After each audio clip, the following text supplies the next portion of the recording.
इसलिए इस जीवन का कोई भरोसा नहीं है। किसी धुन में बैठे मत रहो, कब पता नहीं आना जाना पड़ जाए। और दूसरा प्रयास ये करें कि अपने जीवन में हम कर्ज करके ना जाए। कर्ज कैसा करते बताओ? एक सेठ जी थे। वो सेठ जी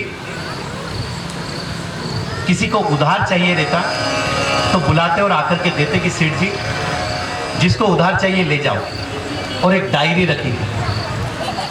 वो डायरी में नोट करते जाते थे और जिसको उधार देते उससे पूछ लेते थे क्या कि ये कर्ज आप कब वापस करोगे, इस जन्म में कि उस जन्म में।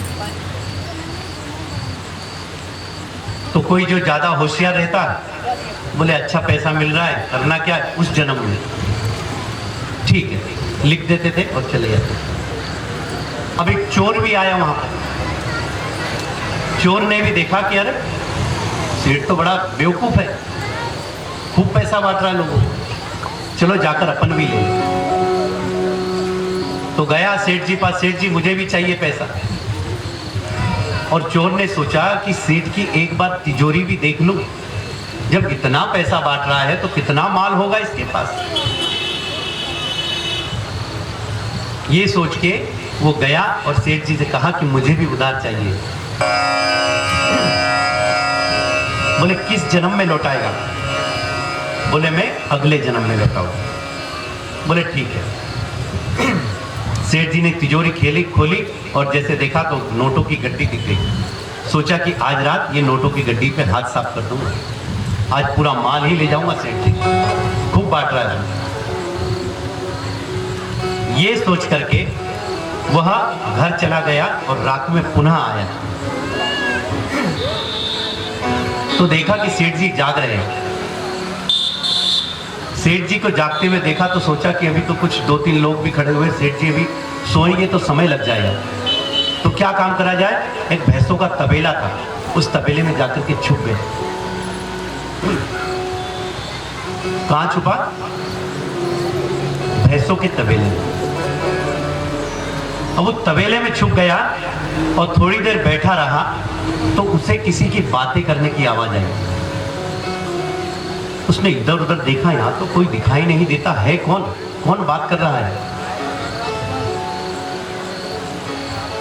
तो गौर से देखा तो 2 भैंसें बातें कर रही थी। कौन? 2 भैंसें बातें कर रही थी। जीजी तू कब से आई यहां पर? अपन जैसे 2 मिल जाते कैसे? और जीजी कैसी है तू? तो वो भैंस भी बातें कर रही। जीजी तू कब से है यहां पर? अरे बोले पूछे मत, ये सेठ है ना बहुत चतुरा है, लोगों से पूछता है कि इस जन्म में देगा कि उस जन्म में। ऐसा करते करते मैंने भी इससे पिछले जन्म में कर्ज लिया था। मैंने भी पिछले जन्म में कर्ज लिया था, तो मैं इसको आज बुढ़ापा मेरा निकल रहा है, मैं इससे उम्र भर इसको दूध दे रही हूं। बोले जीजी तू कब आई? बोले मुझे तो अभी 6 महीने हुए, और वो जो पड़ी हुई है ना उसका दूध निकलना बंद हो गया मरने के हैसियत पे। तो यह तो जब छोटी सी थी, जब से सेठ जी के यहाँ है। उस चोर की आंखें खुल गई कि यदि इस जन्म का कर्ज कुछ बाकी रखा तो अगले जन्म में जाकर आपको भरना पड़ेगा। इसलिए इस जीवन पे कर्ज मत करो। किसी के घर जाकर चाय पीते हो तो चाय का दूध पिलाने की कैपेसिटी रखो, तब जाके तुम्हारे चाय का कर्ज माफ होगा। अन्यथा वो कर्ज लेकर मरोगे तो मात्र 1 कप चाय के लिए पुनरपि जननम पुनरपि मरणम, फिर जीना पड़ेगा, फिर मरना पड़ेगा। किसके लिए? 1 कप चाय। क्योंकि कर्म का भोग है, भोगना ही है, मनुष्य को भोगना ही है, किसी हाल में भोगना है।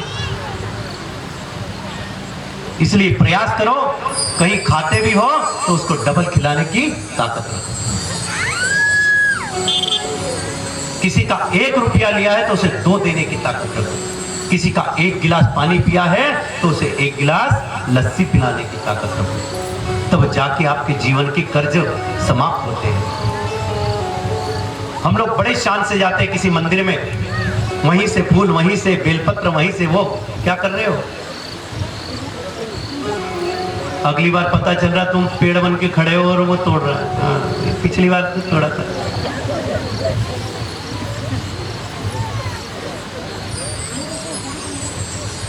इसलिए जीवन में कर्ज मत करो।